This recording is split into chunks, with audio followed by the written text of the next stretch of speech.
And some man saw all of us, and he walked over and he tapped on the window and he asked this priest who was driving, he says, "What are you guys?"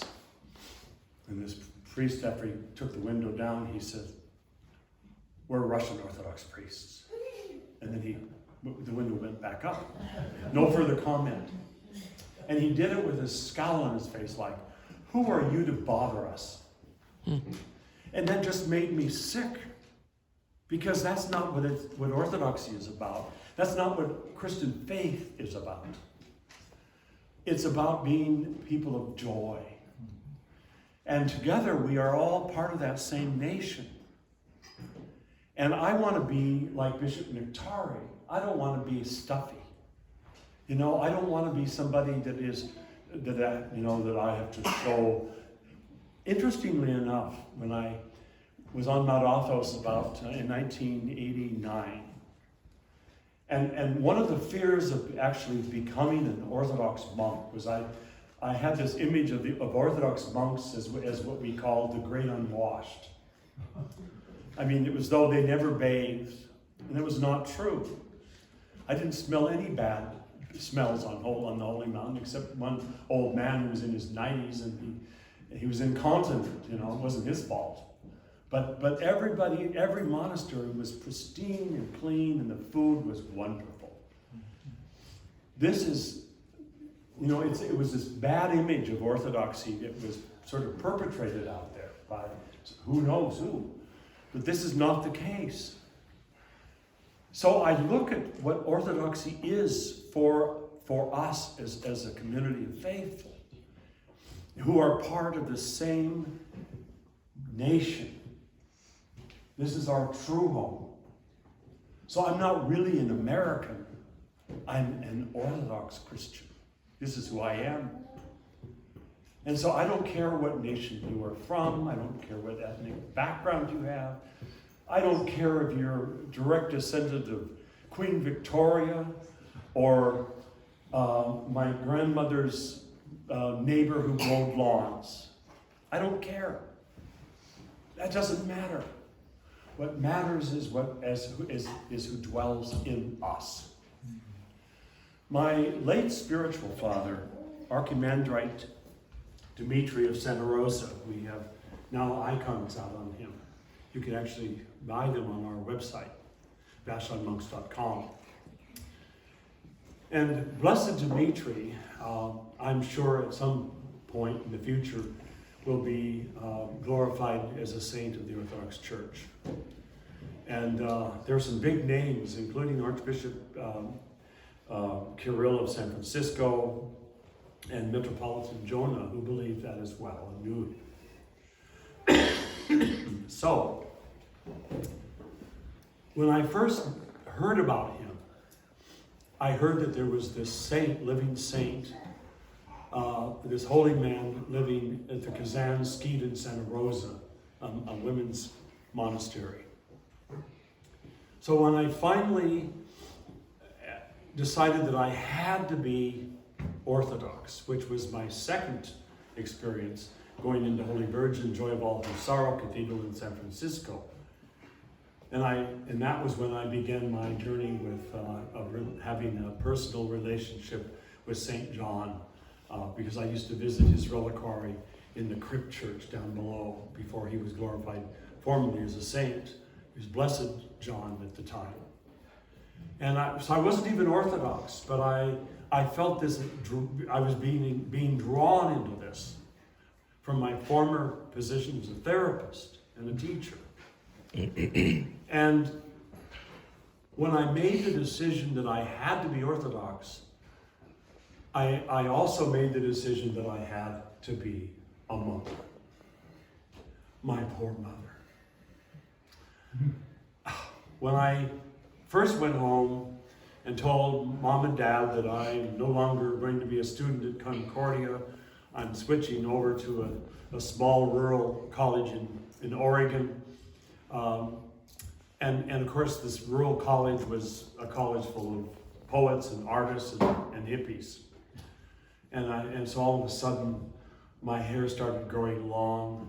I put away, in fact, I threw out my my blazers and my ties and all the accoutrements of being respectable. And I was wearing beads and a poncho, and I had long hair and a beard, and I went home for Christmas. My poor mother almost had a stroke. And she says, "Oh, Christmas Eve, candlelight service is coming up in a few days at our Lutheran church, and we still have some of your sport coats in the closet here, and I'll pay to have your hair cut and your beard trimmed. In fact, why don't you let us have your beard taken off, because you're so handsome without a beard." And I said, "Mom, if I'm not welcome in your Lutheran church as I am here, I'm not going."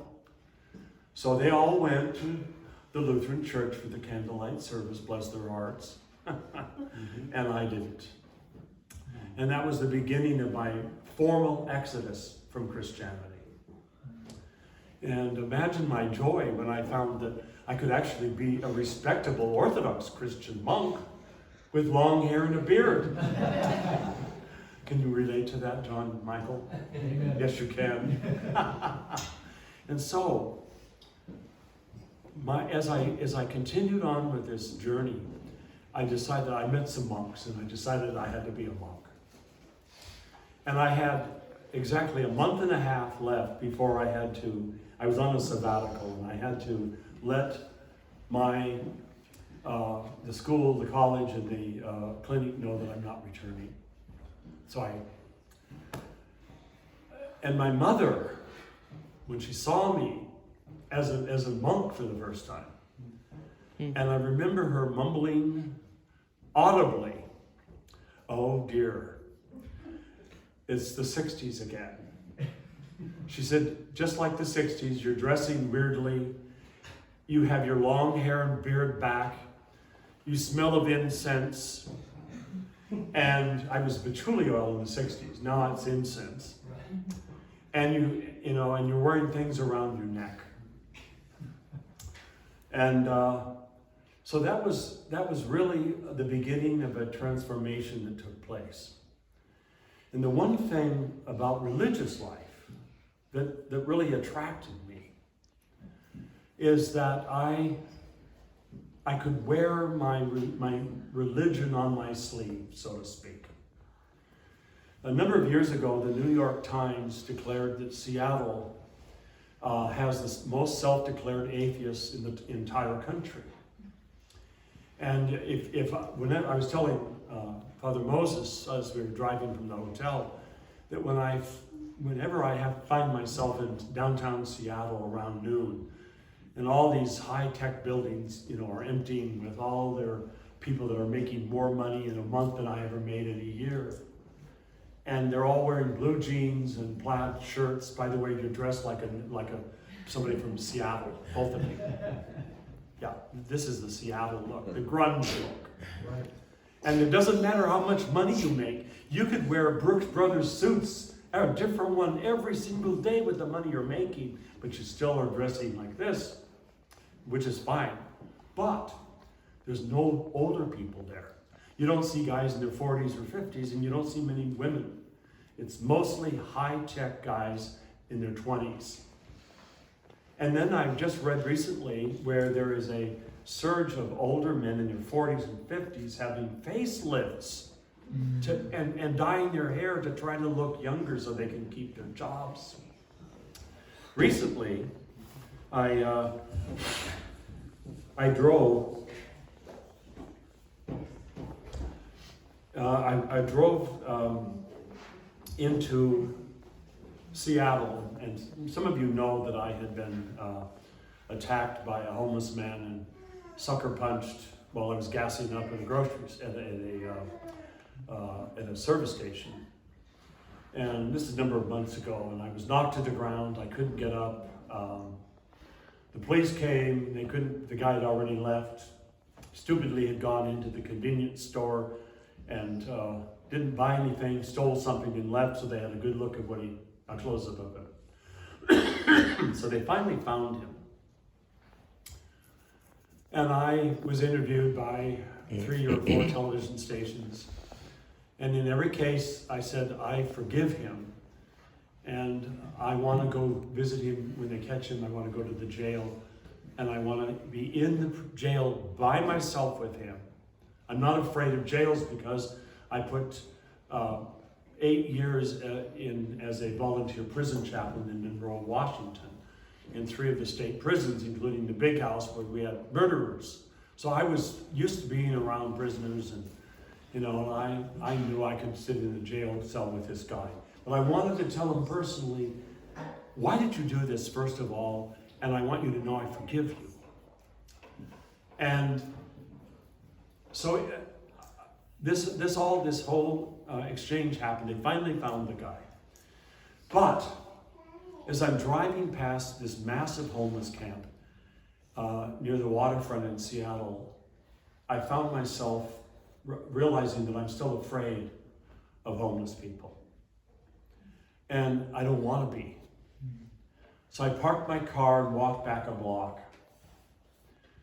And I took a deep breath and I said, Lord, if I get sucker punched again, let it be for you. Because this one, the sucker punch happened the week before Holy Week.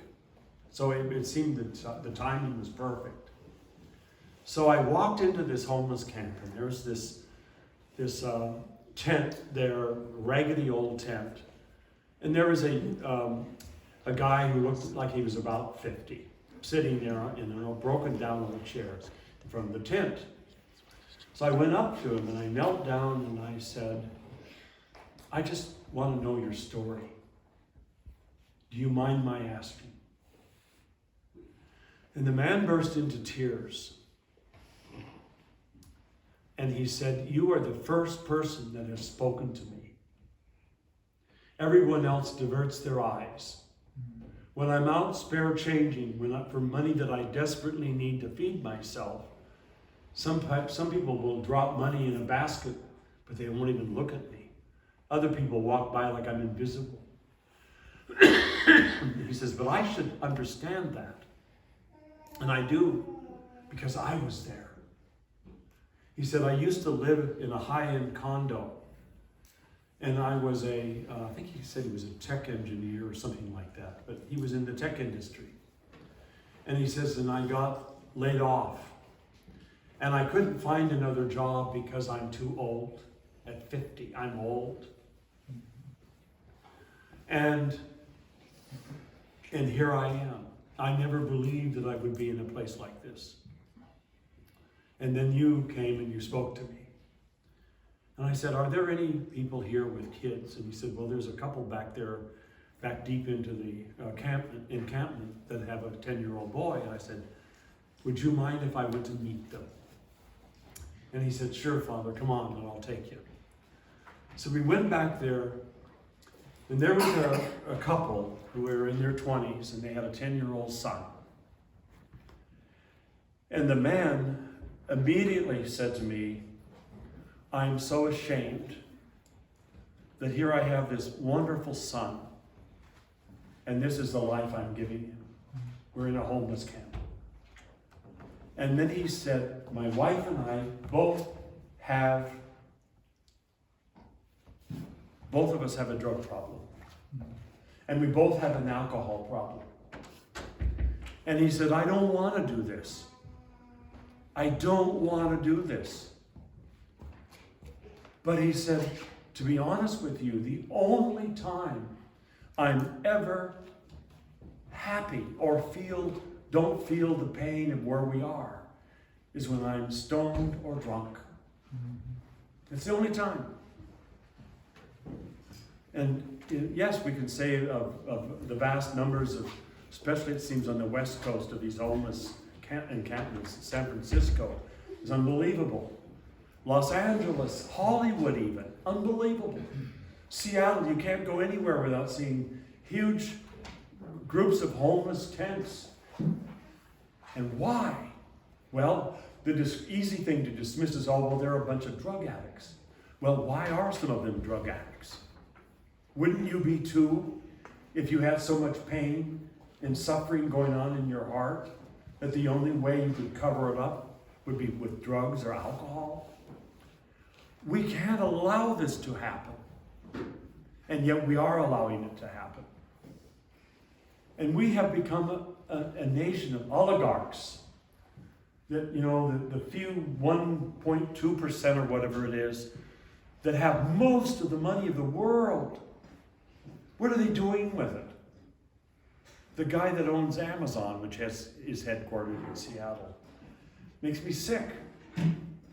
You know, he's directly responsible for the closure of whole groups of businesses that can't stay open because they can't compete. Because we have young people who can't be bothered to go out buying something at a store. They order it on Amazon, and Amazon delivers it to them within a day.